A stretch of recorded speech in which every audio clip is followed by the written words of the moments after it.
Welcome everyone, it's me विशाल। कल 9 जनवरी intraday के लिए मैंने दो स्टॉक रडार पे रखा है। इस वीडियो में मैं आप लोगों के साथ मेरा ट्रेड प्लान कैसा रहेगा वो दोनों स्टॉक में वो शेयर करूंगा। तो आप लोग वीडियो को लास्ट तक देखना, आप लोगों को यहाँ में बहुत कुछ सीखने को मिलेगा कैसे प्राइस एक्शन को हम लोग रीड करते हैं।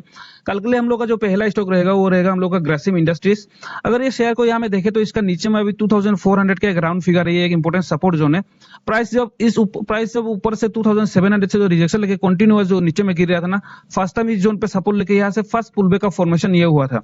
अभी फिर से जब ऊपर से रिजेक्शन लेके आ रहा है तो अभी जब फिर से ऊपर से इस जोन पे रिजेक्शन लेके यहाँ से सेलिंग आया था, इस जोन पे देखो एक पोस्ट कैंडल का फॉर्मेशन हुआ था इस कैंडल पे। आज अगर देखने से हम लोग सेम वही कैंडल का भी लो ब्रेकडाउन करके यह नीचे में ट्रेड कर रहे हैं। कल अगर ये शेयर 2430 का अगर नीचे में फिर से ब्रेकडाउन करके ट्रेड करना स्टार्ट कर देता है तो हम लोग को फिर से 2400 का जो राउंड फिगर है, इसी राउंड फिगर को और एक बार टेस्ट कर सकता है ये शेयर। तो हम लोग ये पॉइंट को कैप्चर करने के लिए यहाँ में ट्रेड करेंगे, क्योंकि लास्ट टाइम जो यहाँ में इसका लो था तो फिर से अभी इस लो को और एक बार टेस्ट कर सकता है इसी जोन पे। इस जोन पे आने के बाद अगर फिर से पुलबैक का फॉर्मेशन होता है तो उस टाइम हम लोग बाइंग करेंगे। लेकिन अभी के लिए हम लोग कल के लिए 2430 का नीचे में अगर ये ट्रेड करता है तो 2400 का राउंड फिगर के लिए ट्रेड करेंगे। 15 मिनट में मैं आप लोगों के साथ मेरा ट्रेड प्लान कैसा रहेगा इसमें ये डिस्कस करता हूँ। 15 मिनट में तो गाइस 15 मिनट में अगर मेरा ट्रेड प्लान कैसा रहेगा इसमें डिस्कशन करने से मैं आप लोगों के साथ मेरा ऊपर में इस जोन पे आप लोग इसका रेजिस्टेंस जोन देख सकते हो। यहाँ में 2450 का एक स्विंग लगाया था, ये इसका लास्ट स्विंग था, प्रीवियस स्विंग।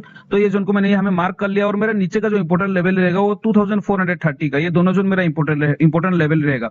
अभी मैं इसमें मेरा ट्रेड प्लान कैसा रहेगा वो समझो। कल अगर यहाँ में फ्लैट ओपन होने के बाद अगर इस जोन पे अगर फ्लैट ओपन होकर 2430 का अगर ब्रेकडाउन देते हैं तो उस टाइम मैं इसमें शॉर्ट करूंगा। अगर ये कल फ्लैट ओपन नहीं होकर अगर इसी जोन पे गैप अप ओपन होता है ना, तो मेरा इस जोन पे थोड़ा सा फास्ट 15 या 20 मिनट के लिए वेट एंड वॉच रहेगा।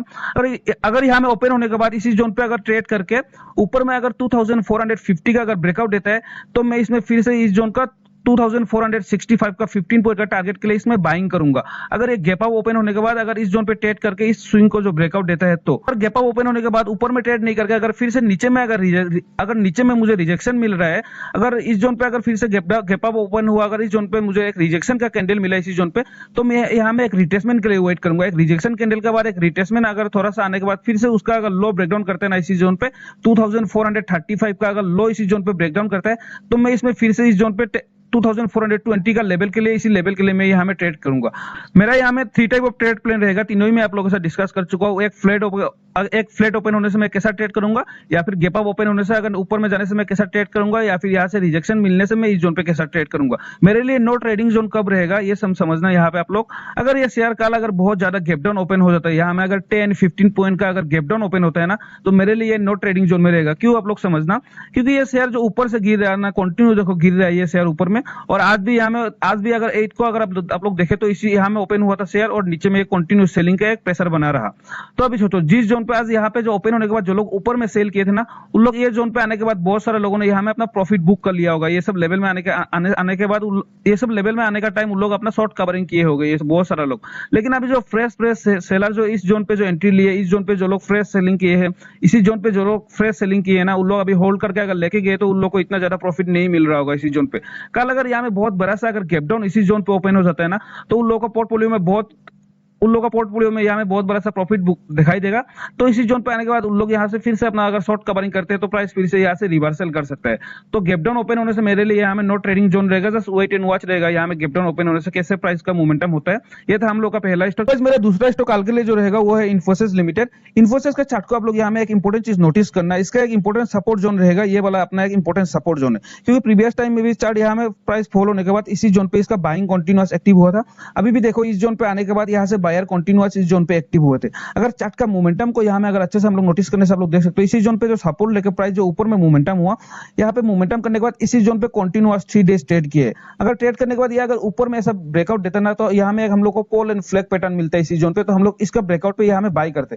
लेकिन क्या हुआ, यहाँ में ब्रेकआउट नहीं मिला। आज का अगर देखने से प्राइस क्या हुआ, यहाँ में बहुत बड़ा सा गैप डाउन खुला था इसी जोन पे। गैप डाउन खुलने के बाद बहुत ही नीचे में डायरेक्टली यहाँ में सडनली एक सेलिंग आया, नीचे में सेलिंग होकर यहाँ में एक डोजी टाइप का कैंडल का फॉर्मेशन हुआ इसी जोन पे। देखो ये एक डोजी का कैंडल का फॉर्मेशन हुआ है, क्योंकि देखो प्रीवियस टाइम पे इसी जोन पे जब ब्रेकआउट देखो ऊपर में मोमेंटम हुआ था ना, तो जो बायर लोग इसी जोन पे एंट्री कर नहीं पाए थे, अभी सेम प्राइस वही जोन पे मिलने का वजह से बहुत सारा फ्रेश बायर इस जोन पे एंट्री लिया होंगे, इसलिए यहाँ में एक डोजी कैंडल का फॉर्मेशन इसी जोन पे हुआ है। कल के लिए इसका जो हम लोग का इंपोर्टेंट लेवल रहेगा वो 1940 का एक इंपोर्टेंट लेवल रहेगा यहाँ में इसका टॉप का। 15 मिनट में मैं आप लोगों से डिस्कस करता हूँ इसका परफेक्ट एंट्री एग्जिट कैसा होगा। 15 मिनट में अगर हम लोग इन्फोसिस लिमिटेड का चार्ट को देखें तो आप लोग यहाँ में समझने के लिए ट्राई करना। मैं यहाँ में मेरा जो ट्रेड प्लान आप लोगों के साथ एक्सप्लेन करूंगा वो मेरे लिए एक अभी इंपॉर्टेंट मेरे लिए अभी जो यहाँ में इंपोर्टेंट रेजिस्टेंस जोन रहेगा वो 1940 का एक इंपोर्टेंट रेजिस्टेंस जोन है इसी जोन पे। और यहाँ में अभी नीचे में जो और एक इंपोर्टेंट लेवल है 200 डेज का जो मूविंग एवरेज देख लो आप लोग ब्लैक कलर का लाइन 1930 का एक इंपोर्टेंट जोन है। कल अगर यहाँ पे फ्लैट ओपन होता है प्राइस अगर फ्लैट ओपन होकर 1940 का ब्रेकआउट करता है तो मेरे लिए यहाँ में मैं बाई करूंगा। यहाँ में मैक्सिमम से मैक्सिमम मेरा 5 या 6 पॉइंट का स्टॉप लॉस रहेगा। ये मेरा अगर फ्लैट ओपन होकर अगर ऊपर में मोमेंटम करता है तो मेरे लिए सबसे बड़ा बेस्ट ट्रेड कैसा बनेगा यहाँ में अगर ये कल 1940 से लेकर 1930 अगर इसी बीच में ओपन होता है तो मेरे लिए सबसे बड़ा बेस्ट ट्रेड बनेगा यहाँ में। अगर इसी बीच में ओपन होकर अगर ऊपर में 1940 का लेवल को ब्रेकआउट करता है ना तो मैं डायरेक्ट यहाँ में 20 पॉइंट के लिए ट्रेड करूंगा 1960 का इसी लेवल के लिए ट्रेड करूंगा। उसके लिए मेरा यहाँ में फ्लैट ओपन होना चाहिए या फिर 1330 से लेकर 10 पॉइंट का अंदर में इस जोन पे ओपन होना चाहिए तभी मैं इस ट्रेड प्लान को यहाँ में एग्जीक्यूट करूंगा।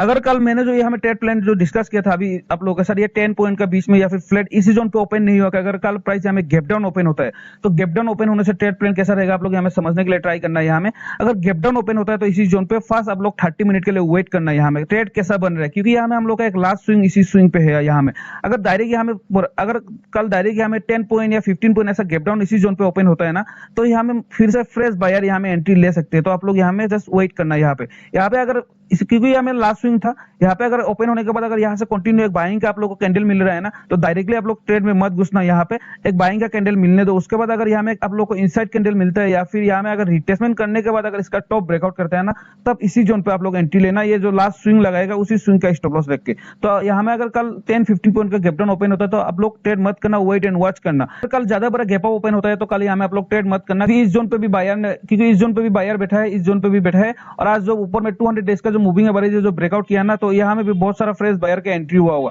अभी तक उन लोगों को इतना ज्यादा प्रॉफिट नहीं मिल रहा है। कल अगर यहाँ में बहुत बड़ा सा अगर गैप अप ओपन होता है तो या उन लोगों को बहुत बड़ा सा प्रॉफिट मिल जाएगा अपना पोर्टफोलियो में। जो लोग यहाँ में होल्डिंग किए तो यहाँ में बहुत सारा लोगों का यहाँ में फिर से वो लोग प्रॉफिट बुक कर सकते हैं जिसके कारण ये थोड़ा सा यहाँ में रिट्रेसमेंट कर सकता है। रिट्रेसमेंट करके अगर फिर से टॉप ब्रेकआउट करते हैं तो उस टाइम हम लोग देखेंगे। आप लोग उसके लिए मैं नीचे में डिस्क्रिप्शन में टेलीग्राम का लिंक दिया हुआ आप लोग जाकर वो हमें फॉलो कर लेना। मैं मार्केट आवर में अगर कुछ भी हमें चेंजिंग होता है प्राइस में तो मैं वहां में आप लोग को अपडेट करता रहता हूँ। आज भी मैंने यहाँ पे आप लोगों को एक ट्रेड शेयर किया था। कल मैं आप लोगों के साथ कल का वीडियो अगर किसी ने नहीं देखा है तो वहां में जाकर आप लोग चेकआउट कर लेना। कल मैं वीडियो में आप लोगों के साथ शेयर किया था बजाज फिनसर्व लिमिटेड। तो यहाँ में प्राइस में हम लोग का कुछ चेंजिंग था इसलिए मैंने आप लोगों को टेलीग्राम पे आज अपडेट कर दिया था। मैंने यहाँ पे 12.47 पे मैंने अपडेट किया था। यहाँ में 1685 का अगर ब्रेकआउट करता है तो यहाँ में मैं बाई करूंगा बोल के। आप लोग लास्ट में मार्केट को देख सकते हो। यहाँ में जब से ये 1685 का ब्रेकआउट आया था वहां से मोर देन हम लोग को 25 पॉइंट का यहाँ में टारगेट अचीव हुआ है। तो नीचे में डिस्क्रिप्शन में मैं लिंक दे दूंगा आप लोग जाकर वो हमें फॉलो कर लेना क्योंकि मार्केट आवर में कुछ भी लाइव अपडेट होने से मैं आप लोगों के साथ यहाँ में डिस्कस करता रहता हूँ। यही दोनों स्टॉक था कल इंट्राडे के लिए। आप लोगों को वीडियो समझ में नहीं आया तो एक बार रिपीट करके देख लेना। आप लोगों को समझ में आ जाएगा कौन सा इंपोर्टेंट लेवल यहाँ में था।